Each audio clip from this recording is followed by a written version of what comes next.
Hello, everybody. It's good to have so many of you here with us today. I am Bryla McNees, one of the two full-time dietitians at UK Health and Wellness. Before we talk about healthful meals in no time, I just want to be sure that everyone has familiarity with the programming and services that we offer at UK Health and Wellness. If you would like to consult one-on-one with me or my colleague Vanessa about maybe more specific nutrition needs or questions that you have beyond today's presentation, that is a service that is always available to you. You can go online onto our website, onto the dashboard, and request an appointment. We do those in person, online, by phone, or by email. So you have lots of options, but those are free and unlimited, a service to be able to consult with us. Okay. We also have that with our health coaches and our fitness experts that you can consult with them in the same way. We also have our MoveWell fitness facilities for $7 a month. You can join those. That's a fantastic deal. But I just want to make sure that everybody knows, UK Health and Wellness, whatever your needs are, whether it's kind of mental health, it's exercise or physical activity, nutrition. We have experts to help you with all of those things. So just reach out to us, even if you're not sure what might be the best fit for you, and we'll be happy to help you figure that out. Okay. And again, thank you to Azetta and the Work Life Office for inviting me here today. I really always love speaking with your groups, especially the fellow parents. I am a parent of two children who are now 11 and 14. So I have been where you have been, or I've been where some of you will be going, perhaps. So I'm going to be pulling on some of my own personal experiences, of course, today as we talk. Okay. All right. Everybody good? Okay. So the first thing I want to talk about before we, move into the meat of the presentation, I want to set some what I call guiding principles, some real overarching themes, or I guess, tenets that we want to try to stick to when we're talking about healthful eating in no time. All right. The first one is the need to consider both process and perspective. Now, what do I mean by that? All right.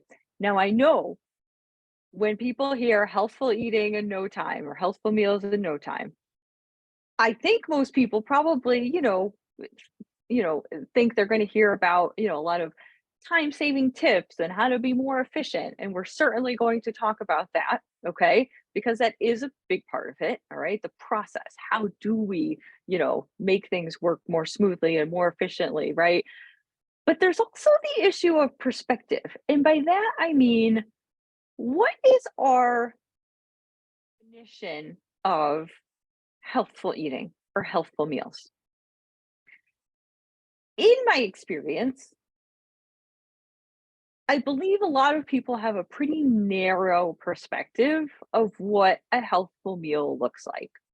And when you are approaching this from a space where a healthful meal has a very narrow definition, you are going to feel like it is a struggle to create a healthful meal in no time. Okay. If your definition of a healthful meal is, you know, some kind of, homemade recipe that takes an hour to prepare and everything is fresh and from scratch, that's going to probably set you up for failure, right? Because that is going to feel very daunting and it's probably going to be very unrealistic for a lot of us. Okay. One of the other, I think, limiting perspectives people have is that healthful eating also needs to be very boring, that it's not okay to put some seasoning or sauce on your baked chicken, or it's not okay to put some cheese on your vegetables. That it's not okay to have healthy carbs like pasta or rice at dinner. Okay, so we have a lot of these food rules also that make us feel like there's not a lot of options. And so again, that perspective is very limited. And I think that plays into a lot of people feeling that preparing healthful meals in no time is again, not doable or unrealistic for them. Okay. So we want to be sure we have a broad perspective on what healthful meals can look like. And we'll look at that as we move along today. But I hope that that makes sense. It's process and it's perspective, right? What assumptions are you making about what a healthful meal looks like? And are those limiting your options and holding you back? And they might be, because they do for a lot of people. Good enough is good enough. Okay. Now, by saying this, right, I don't mean that we are complacent or we don't care. We're saying that there's no such thing as a perfect meal or a perfect diet. There is just no such thing. All right. But again, all too often, I see people chasing after this kind of illusion of perfection, that they think there's some kind of perfect way to do this that exists that they don't know about. And that really is just not true. If it's good enough for you, then it's good enough. Okay. There is a really, I like to use the phrase healthy-ish eating. I know that this presentation is called Healthful Eating in No Time, or Healthful Meals in No Time. I do a whole presentation actually also on something called healthy-ish eating, but that's kind of where this good enough comes from, right? It comes from this idea that in the word actually is called satisfice. I don't know if anyone's ever heard of that, but it's where it's a mashup of the word satisfy and suffice. So it means that you are finding kind of the minimum outcome that you'd be satisfied with and saying that that's okay. All right. You're not seeking perfection. You're not looking for the perfect choice because, again, it probably doesn't exist. And you'll drive yourself crazy trying to always find the best option or the perfect option. Okay. That's just not sustainable for most people. Okay. So, yeah, satisfice, healthy-ish, right? Good enough. These are all phrases I very much embrace, and I want you to as well. And the final guiding principle is that you must honor your reality. We have to be realistic about what time we actually have to devote to meal preparation. We have to be realistic about maybe what energy we have to devote to meal preparation. We have to be realistic about our skill set, right? What skills we have and what skills we don't have, right? But again, I see a lot of people trying to, you know, shoot beyond that, right? Knowing that, realistically, maybe I have 20 minutes to put a dinner together, but they're trying to make a dinner that takes 45 minutes, right? They're, trying to, again, they're not honoring their time or the energy that they're going to have at the end of the day. A lot of people are not honoring, again, maybe what their cooking skills are. It's okay if you don't feel like you are a master chef and your skills are very limited. That does not mean you can't prepare healthful meals, all right, very quickly and easily. I think nowadays too, there's a lot of talk about honoring the reality of our grocery budgets, right?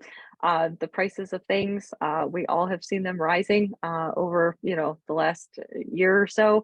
And that has changed the reality for a lot of people in terms of, what they can buy, what they can prepare. Okay. But while it's not maybe ideal, any of these things in terms of, time, energy, budget, skills, it is what it is. And we have to work within that instead of fighting against it. Okay. And that can make a big difference too.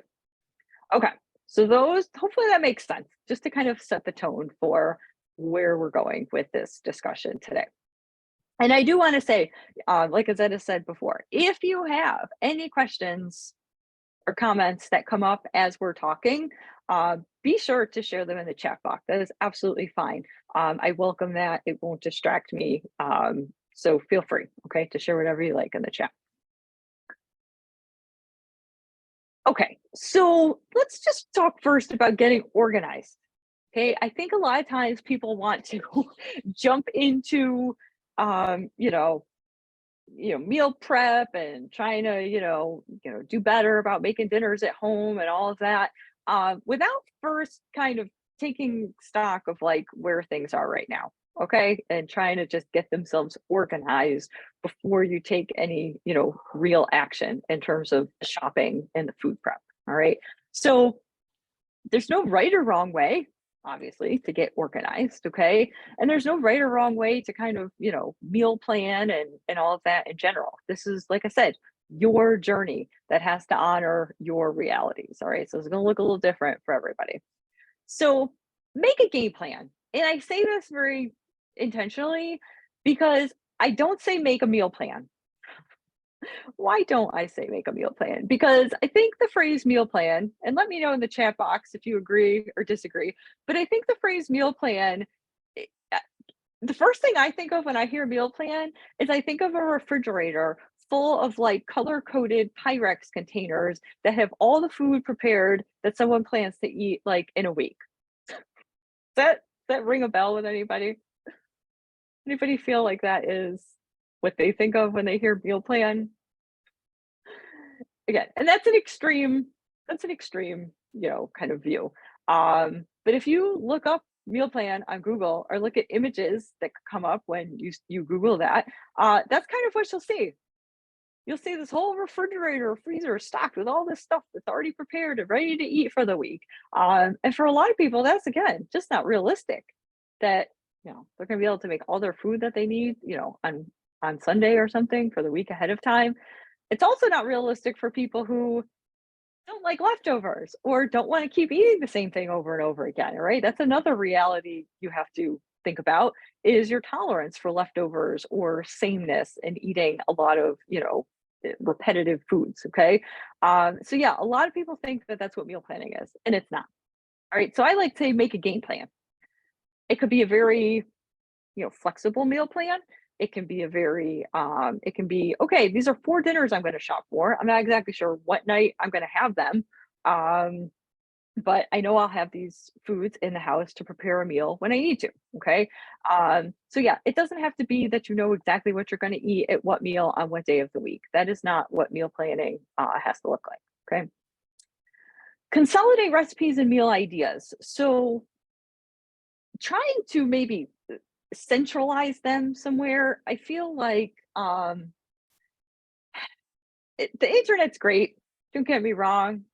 I think we all know it has a dark underbelly that can actually make it harder sometimes to find what you want or to stay organized.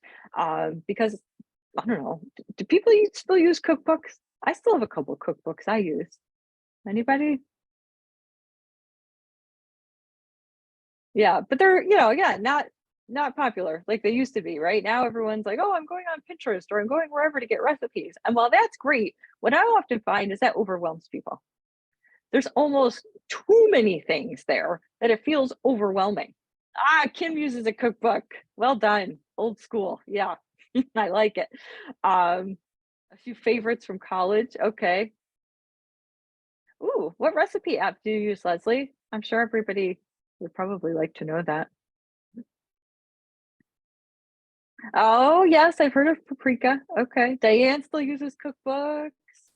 Natalie, some too. Agree it's overwhelming. Yeah. You know, unfortunately, a lot of the recipes that are just randomly out there are not always very well written. They're not sometimes good recipes, right? Sometimes people want to feel like, I want to know that this recipe has been well tested, it's well written, it's fairly foolproof. Especially again, if you feel like maybe you don't have a lot of, strong cooking skills yourself. I know I feel that way. I didn't learn to cook till I was an adult. And I am a self-taught cook, so I need a recipe that's going to feel pretty foolproof. Okay, and I'm going to have some recipe um, website suggestions for you here at the end, so you can see some of the ones that I like to look at myself. Um, oh, good! I'm so glad so many people have cookbooks.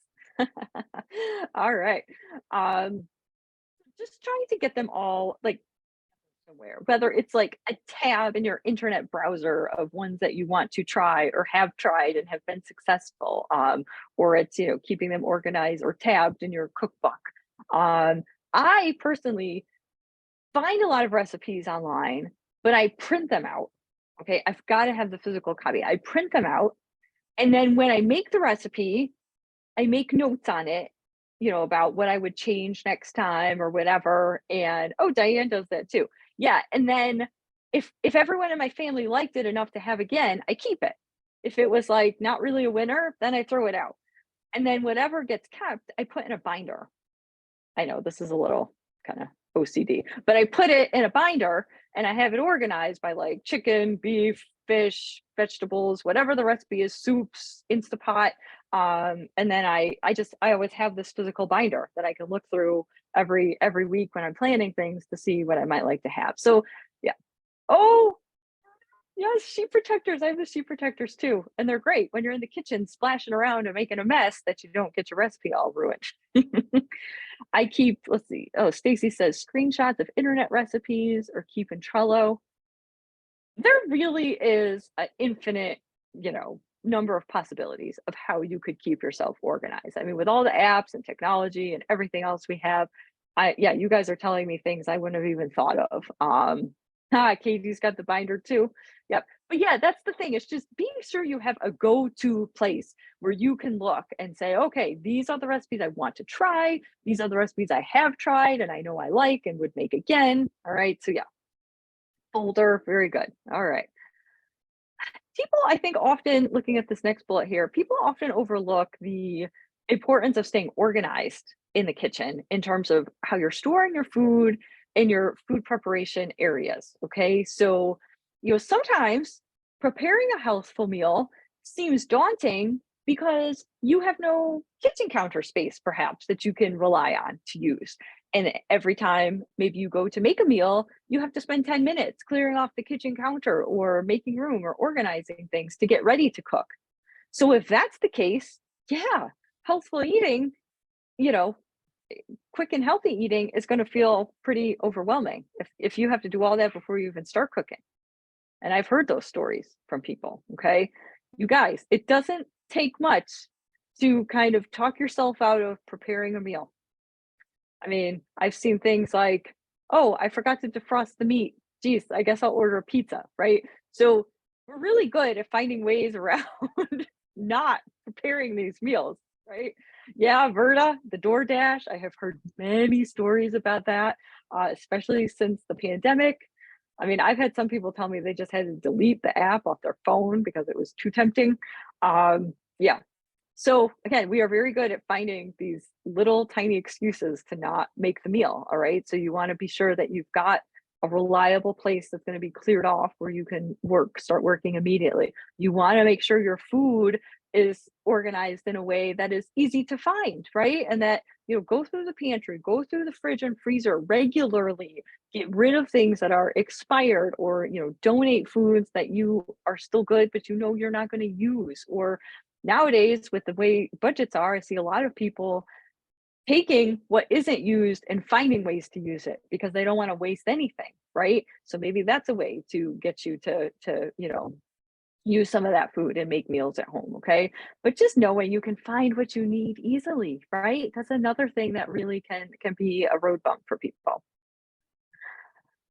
Invest in food storage containers, right? So if you are going to be doing something where you're going to have, you're going to have leftovers, or you are trying to prep something for a few days ahead of time, right? You need the right kinds of storage containers. So being sure you have, Tupperware or Pyrex or whatever things you need to have are to be able to do that.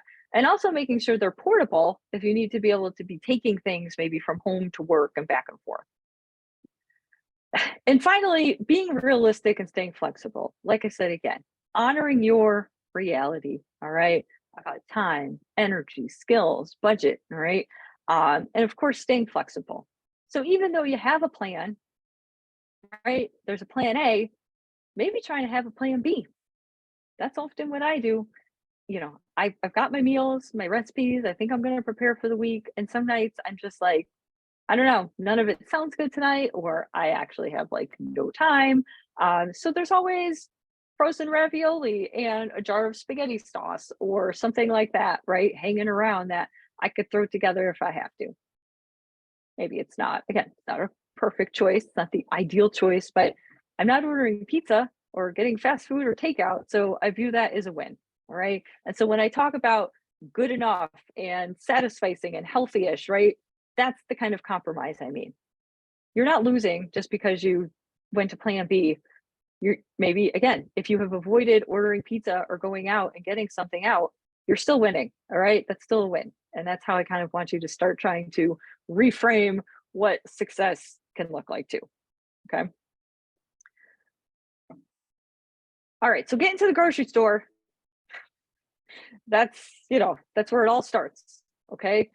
If you don't have the stuff in your home, none of this is going to work. Right. So we got to talk about this before we move on to the other things. All right. Um, there are many, many ways to procure your groceries at this point. I guess that was one good thing perhaps that came out of the pandemic, is that many people figured out how to use, the grocery pickup and the grocery delivery services. Most of the pickup things are free now. So that is no longer a barrier. But whatever you're doing, trying to find some kind of shopping schedule or rhythm that works for you. I'm gonna guess most people grocery shop once a week. I mean, tell me what your average is. It's generally my average. Some people do it where they maybe do like a big shopping trip 2 weeks or every month, and then just go and fill in things in between. Once to twice a week. Okay. 2 times a month. Aim for one. Yeah. Okay. Yeah, that seems to be a little bit of a consensus here. Yeah. Um, it just depends on, you know, who you're shopping for, maybe how many people you're shopping for, what you're shopping for, but trying to find again some kind of schedule that ensures that you are getting there regularly, and having what you need on hand. Katie, multiple times a week. Well, I would say the same about, I mean, I live by the Boston Road Kroger, and I mean, it is so convenient if I have forgotten something that I really do need, or, you know, we run out of something that escaped me. It is nice to have that proximity, that you have the choice to go do that. Yeah, that's a good point, Sean. Yeah, a lot of people will do that, one or two big trips in a month, and then kind of fill in the fresh stuff in between as you run out. So that works as a strategy too. Diane says, I'm really trying to use all my food before I go shopping because my budget is really tight, trying to pay off credit cards. Well, yeah, again, Diane, you are not alone. I mean, those grocery budgets are tight right now. Um, and a lot of people are getting creative, trying to use what they already have on hand. Absolutely. And sometimes that's a good thing too. Sometimes you actually maybe might try something new, or a new recipe, by forcing yourself to use the stuff you already have on hand, right? Art of Zen cooking. There's, I think in Google, if you put in like recipe plus, you know, chicken plus rice plus, you know, spinach or something. Say you had those three random things on hand. If you Google it that way, then it'll give you recipes that use those things, right? So yeah, there's some pretty easy ways to make that happen. Yeah, taking an inventory. Yeah, and that's where keeping a list comes into play, right? At my house, we just keep I have this special little kind of notebook that just sits on the counter. It's for the grocery list. And now that my kids are old enough, of course, they can put their own things on the list, which is great. But everybody knows that they're responsible for putting on the list what it is that they want in my house. So I would definitely encourage that in your homes, to take the burden off of you. I've learned that, for example, my husband, he's the only one that uses the coffee creamer. I just use milk, but he likes the coffee creamer. And so if he's running low or whatever on that, it's his job to put it on the list, right? If my kids run out of their applesauce pouches, it's their job to put that on the list. Okay. So wherever you can, get family members to know that, hey, this is your responsibility, put it on the list when you see it's low or running out. Okay. So yeah, so we keep this ongoing list, right, of what we need to shop for, and then I kind of have like the staple list, right, of the stuff I know I'm always going to get: eggs and milk and bread and bananas and apples and things like that. Stacy, that is an excellent idea. I have actually suggested that to people to, if you have that staple list, then just make that its own list, right? So you don't have to keep remembering, oh, what are the things I buy every week? Or making a list of things that maybe you don't buy every week, but you buy so frequently that, yeah, you could put them all in one place and then just check off what it is you need that week. So It's great because then you're not starting from scratch trying to think of like, what are all the things that I need or I usually buy? It's already there in front of you, and then you're just checking it off. Shopping, if you go physically to the store, definitely you want to bring some kind of list. We all know what happens if you go without a list. You make a lot of impulse purchases. You buy a lot of things that maybe don't make any sense together, that you can't make meals out of, right? I've heard many of those stories. So definitely shopping with a list. The other thing I see often too is that people are not shopping with the whole day in mind. They're often, and again, this should probably be the priority, the dinner, right? But what about breakfast and lunch and snacks, right? People forget oftentimes about that. They're so focused on getting stuff for dinner, and then they're like, oh, I don't have anything to eat for lunch or breakfast. I don't have any snacks. So making sure you're kind of thinking of the totality of the day and what you need to shop for. And I am a big fan of shopping with convenience in mind. And on this next slide here, I'm going to show you what I mean by some of that.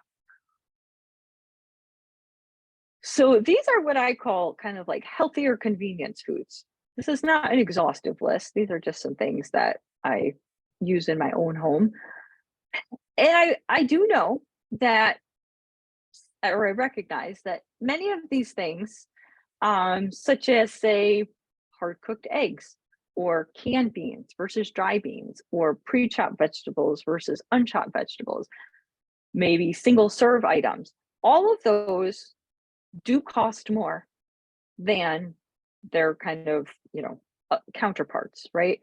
Uncooked eggs, dry beans, right? The whole vegetables that you got to cut up. Okay.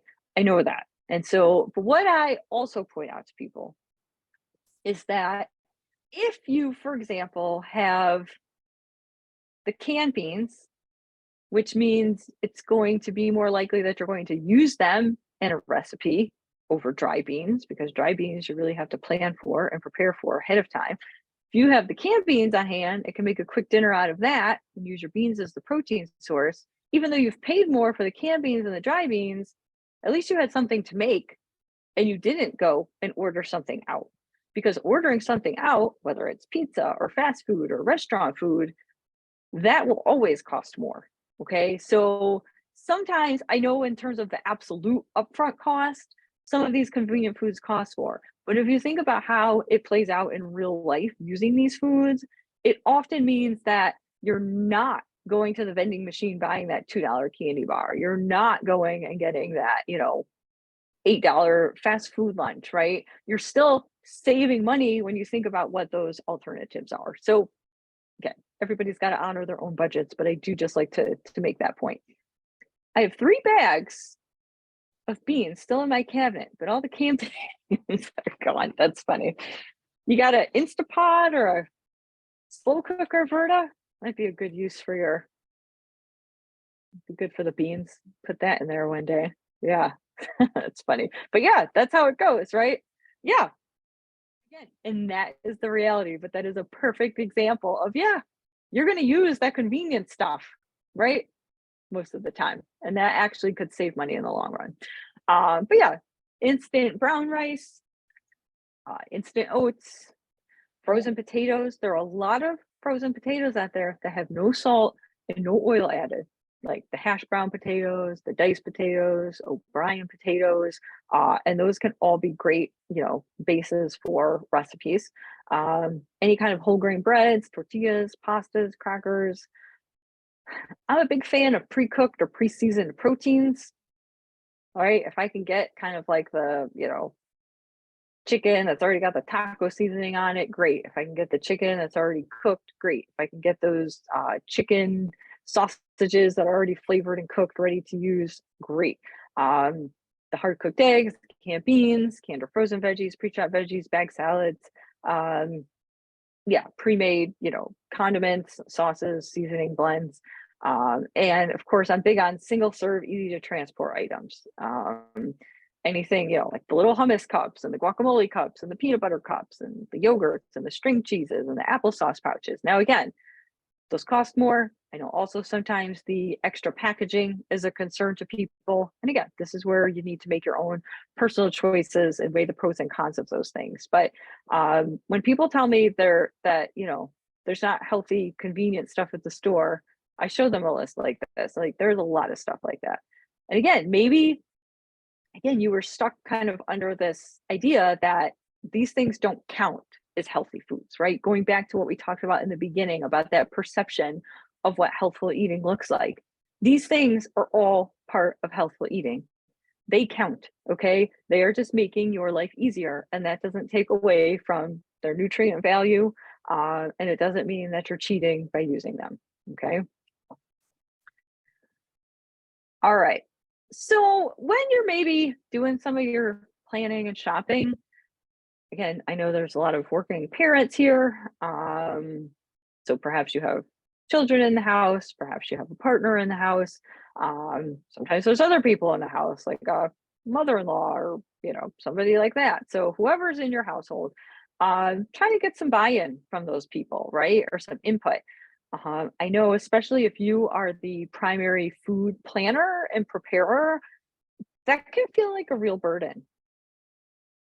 I mean, it's an honor in some ways.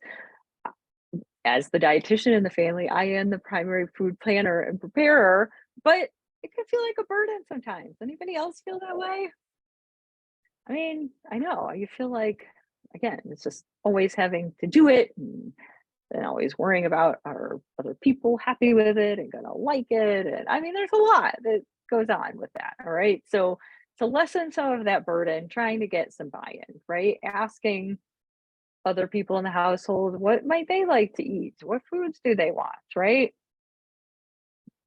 Yeah, Stacy, it's a great point. I'm kind of the opposite. I don't like the planning and deciding, but I don't really mind the preparation of it once it comes time to. Yeah. Yeah, I know. Yeah, you guys feel me. I get it. So again, if you have, I do that a lot. When I feel stuck, I'll say to my husband, I'll say, tell me some things we could eat, or what haven't we had in a while? Because he's much better at remembering a lot of stuff like that than I am. Or my kids, my kids have their favorites that I forget about. And so they'll suggest things. But this is also where that my binder comes in handy because I've got a whole history there of all the things I've made that we've all liked at some point or another. And I can look through there and get pretty quick ideas. My dog can't provide input, so it's just you. That's funny. I guess your dog can approve of, the scraps maybe. um, yeah, it is. It's overwhelming. Yes, and again, Kim, I know I do feel like yes, you can feel like you're making the same things over and over. So again, that's sometimes where having the consolidated recipes and ideas in one place can be helpful to get new ideas and asking other people for their input. Oh, thank you, Katie. Yes. I didn't promote that and I should have at the beginning of this, but we have something called the Eat Well membership. It's totally free. We do classes every week on different topics related to nutrition. You do get new recipes every week as well, and access to a whole bunch of cool resources. So if you're interested in keeping nutrition on your radar, check out the Eat Well membership. I say this with great caution about shopping with family members. I generally like to shop alone if I'm shopping in the store. I'm often doing a pickup thing, but you got to use your best judgment here. I am a fan for sure of trying to take children to the grocery store at least sometimes. Kids need to see where their food comes from. They need to see all the different foods that are there. The grocery store is a huge learning opportunity for kids. All right. Yeah, to learn about math and prices, to ask questions about different foods, right? To generate excitement about trying new things, right? So there's real value, I think, in trying to bring your kids into the grocery store every once in a while, if it's possible. And in terms of other adults, I find it sometimes helpful to bring, say, my husband with me because sometimes he'll see things at the store that I haven't noticed, or he'll see something that sparks an idea I wouldn't have had about something we could make. So actually, sometimes that can be helpful, but you got to do it judiciously and, wisely for sure. Okay. And there is some research that shows shopping with other people, whether it's other with kids or other adults, you spend more. So I would keep that in mind too. You gotta balance that out with maybe the budget a little bit. And then, of course, trying to delegate food prep and cleanup duties. I mean, you guys, if you're the ones doing the main planning and the shopping and the prep, you got to be pulling other people in to do the cleanup and, or maybe doing some of that prep that they can help you with, right? So definitely, again, figure out where you can delegate, right? So we're going to talk about breakfast and snacks kind of quickly, and then we'll look at lunch and dinner. So breakfast is literally breaking the fast. It means you haven't eaten for a long time and now it's time to eat again. Most people haven't eaten since probably dinner or something the night before. So yeah, breakfast is an opportunity to kind of tell your body, hey, we're awake, we're functioning, we're going to put some fuel in here, put some fuel in the tank, and get the day going. Now, it doesn't have to be breakfast food. It doesn't have to be a lot of food.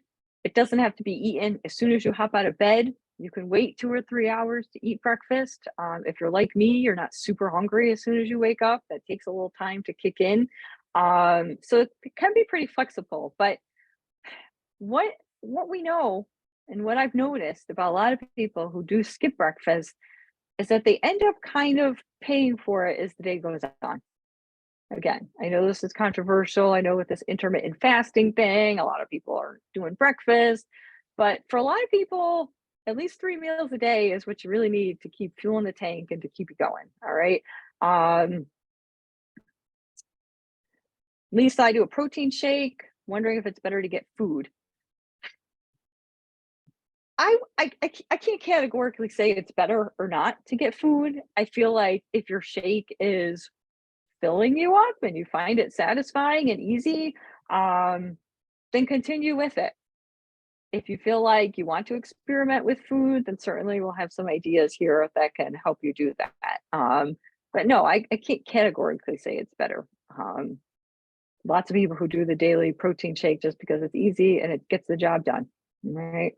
But yeah, you want to try to, again, for a lot of people, have something for breakfast. Because if you skip breakfast altogether and then your first meal is, say, at lunchtime, your body kind of knows it's missed something and it's trying to play catch up for the rest of the day. And what people don't appreciate, I think, is that the decisions you make about food, what you eat or if you eat earlier in the day, affect the choices you're going to make later in the day. So if you've been not eating during the day or making poor choices during the day, by the time you get to dinner, it's going to be really hard to make good choices by that point, right? So your whole plan to have a healthful meal in no time is going to be harder to implement if the rest of the day isn't structured, properly. All right. So that's, I think, making my case for looking at the day in totality, right? That really one meal or snack affects another. All right. And they all kind of play together. Portability, trying to, a lot of people I know, again, maybe that's why, Lisa, you do the protein shake because it's portable. A lot of people need something that they can have in the car on the way to work. That's their chance to eat something, perhaps. So trying to, maybe the protein shake is just portable, but, there's some, healthier bars out there, a piece of whole grain toast with some peanut butter or things like that, or a piece of fruit and some nuts or something you could bring with you. So again, if you need to be eating it in the car on the go, you got to consider portability. A lot of people keep options at work, right? So if I don't have time to eat or I'm not hungry when I'm home, and I don't want to eat in the car, or maybe you don't ride a car to work, have options at work, right? That you could put together there. Especially in case, also as a backup option, you might plan to bring your breakfast with you, but what if something happens and you don't, or you forget? Then at least you have, again, that plan B, that backup option at work. I love the oatmeal. Yeah, a lot of people keep the oatmeal packets at work. Super smart. Or try to prep it ahead of time. And here's a couple ideas that are usually pretty popular if you're looking to do something ahead of time.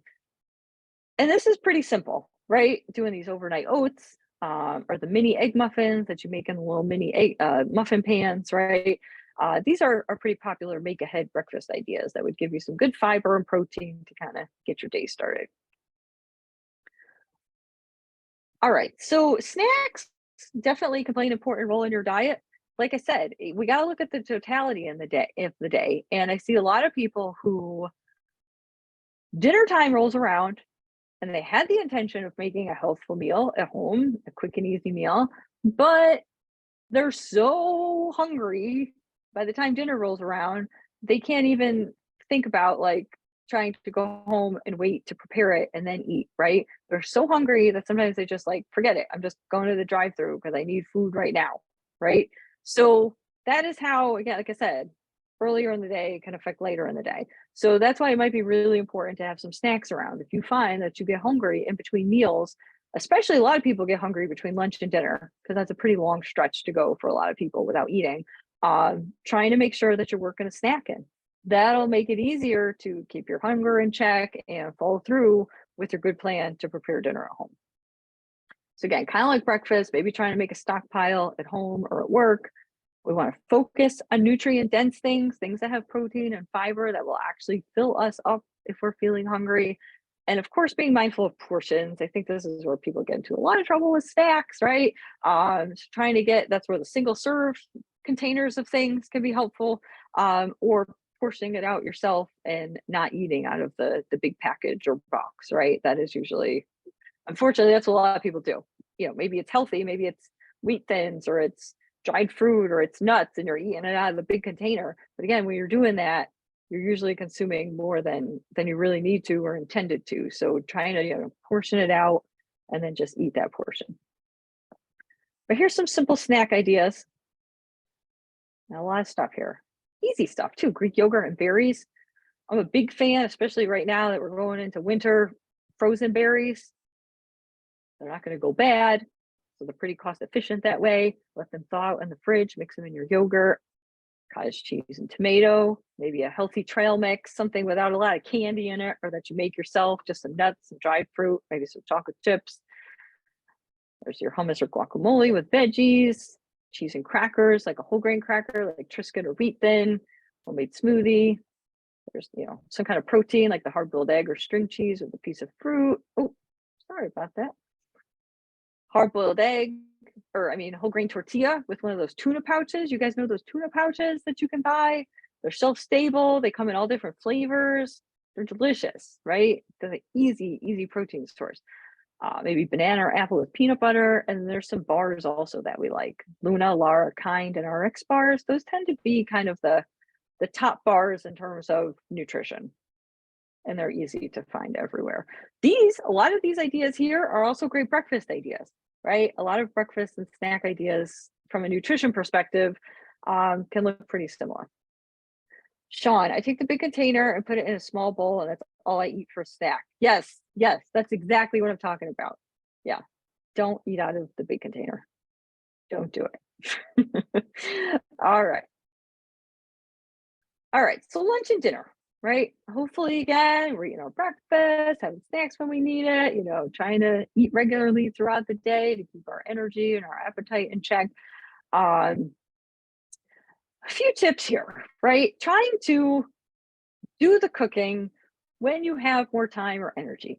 And I know that's why doing some of that prep on the weekend for people is helpful, right? That they have more time and energy on the weekend, or maybe if you work in healthcare or something, you have a couple weekdays off. That's like your weekend. So doing it on those days off, right? But again, this is just honoring the reality of when you have time and energy, right? I'm a big fan of doubling or tripling recipes so that we can have leftovers. My family generally doesn't mind leftovers for one night, okay? Especially, there's a lot of things that do well as leftovers, some things not as much, but a lot of things are fine left over. So I've learned, especially as my kids have gotten older and they eat more, especially my son, the recipes don't quite, or the dishes don't quite last as long as they used to.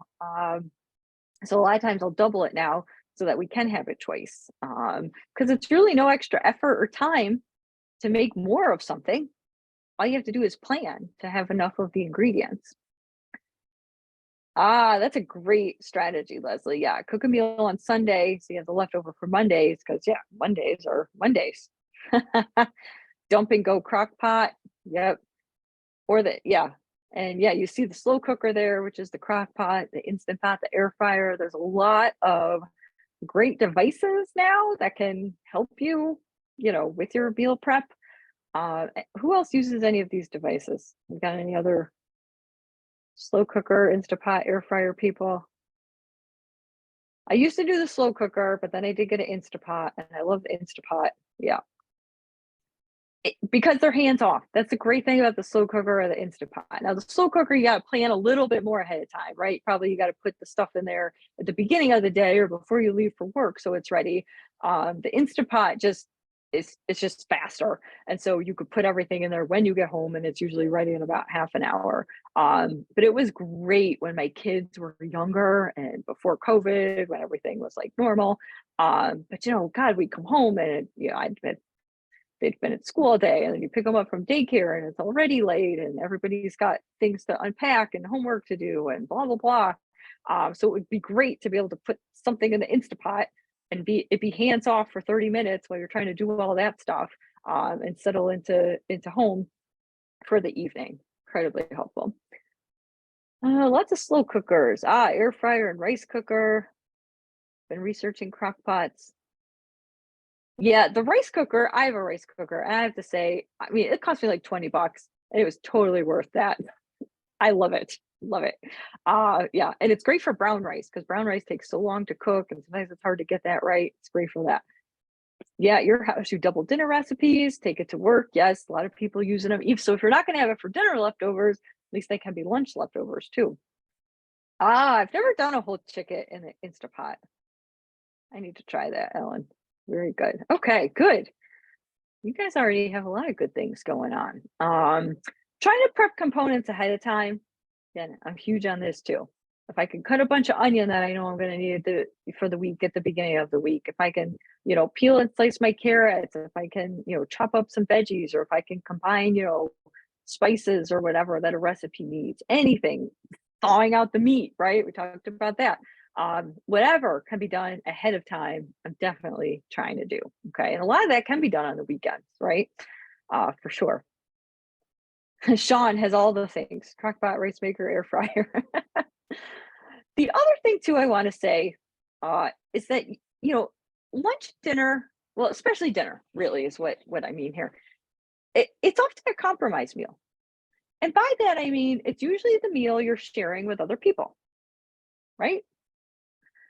And again, going back to the whole idea of perspective, I see a lot of people get derailed by feeling like, oh, well, I'm trying to eat healthy, but my family, they don't really care.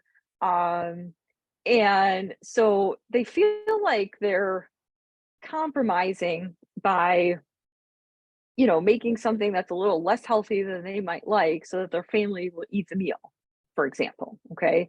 Or sometimes people do that because of taste preferences, right? Sometimes it's like, oh, that's not really maybe always my favorite thing, but I know everybody else likes it better this way, so I'll make it that way. Okay. Um, but yeah, I think when you're sharing a meal with other people, there are some compromises to be made. Okay. I do think, a general goal should be to try to, make a meal that you can reasonably expect everybody else to eat, and again, at least not hate. That's my standard. If you're willing to eat it and you don't hate it, then great. We've done a good job here. All right. And I used to feel a lot of pressure personally feeding my family for them to like rave about every meal I made. I wanted them to be like, oh, this is so great. And I realized I'm just setting myself up to feel disappointed and like a failure that way. Right. And I also, probably for a while, especially early on, felt like I need to make sure my meals, yeah, were like super healthy because I'm a dietitian and I'm cooking. And I've loosened again over time my definition of what a healthful meal can look like. And I understand that, especially when it comes to dinner, there's compromises to be made. And if I'm controlling what I'm eating on my own the rest of the day with my breakfast and lunch and snacks, compromising a little bit at dinner in terms of taste or in terms of nutrition is not going to make or break anything. And that's what I want you guys to remember too. Most of us are eating all the other meals on our own during the day. You have control over all of that. So we have to be willing to make some compromises at dinner if, again, you share it with other people. couple things I want to share with you here. This is something called component cooking. So when I said, I try to do things like chop the veggies or make the spice mixes or something ahead of time, but you could take that component thing to a whole nother level and do something called component cooking. You could actually Google this and find a lot of resources. But the idea would be that you actually prepare like the basis of the meals ahead of time, some kind of carb, some kind of protein, some kind of veggie, and then you have some kind of flavor to pull it together.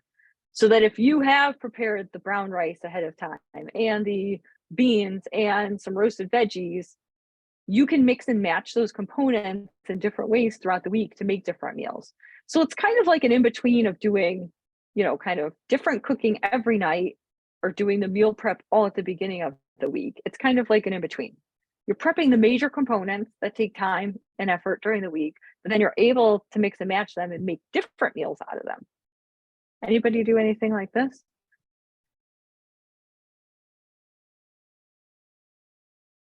Yeah. Oh, good, Isetta. And it's great for, especially again, families that have different preferences, right? So if you're, other adults or kids in the house, everybody's, picky about what goes on their tacos or in their pasta or whatever. This is a way to help you be able to people to customize it as well and control exactly kind of what goes into their meal. Okay. The other concept here is something I call meal assembly because it's not even really cooking. It's not even fair to call it cooking, and that's okay.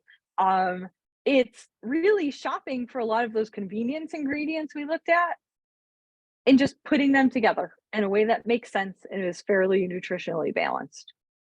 All right. One of my favorites on here is the easy chicken parmesan. I buy that air fryer breaded chicken. I bake that and then I dump a jar of marinara and put some mozzarella on there and put it on some whole wheat pasta. Maybe try to get the salad on the side or a bag of frozen steamed veggies. Okay.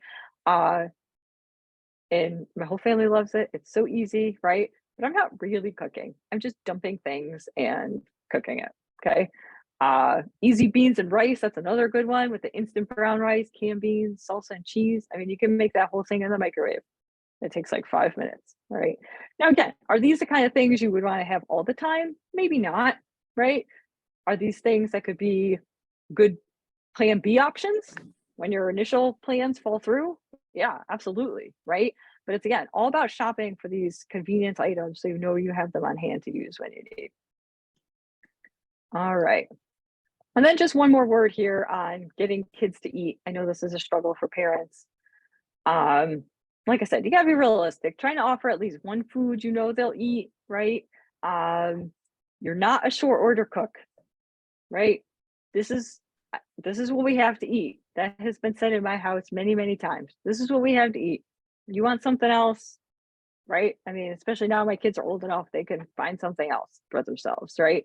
But yeah, this is it, right? Um, put a new spin on familiar foods. Okay, so maybe trying to take foods and prepare them in foods they already know and prepare them in different ways, perhaps.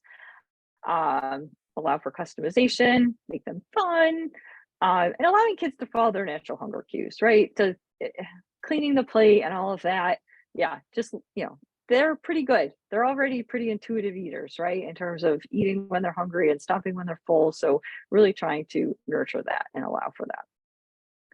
All right. Also, here's some kid-friendly resources. Zed is going to send this out, so you'll have them. But some kid-friendly resources and some other general recipe resources for you there. All right. What are your thoughts on microwave usage? I use my microwave a lot. I don't know. I know there's some controversy and there's some things out there, but I think as long as you're microwaving things in microwave safe packages and containers, that's probably the most important thing. If you're worried about kind of that, yeah.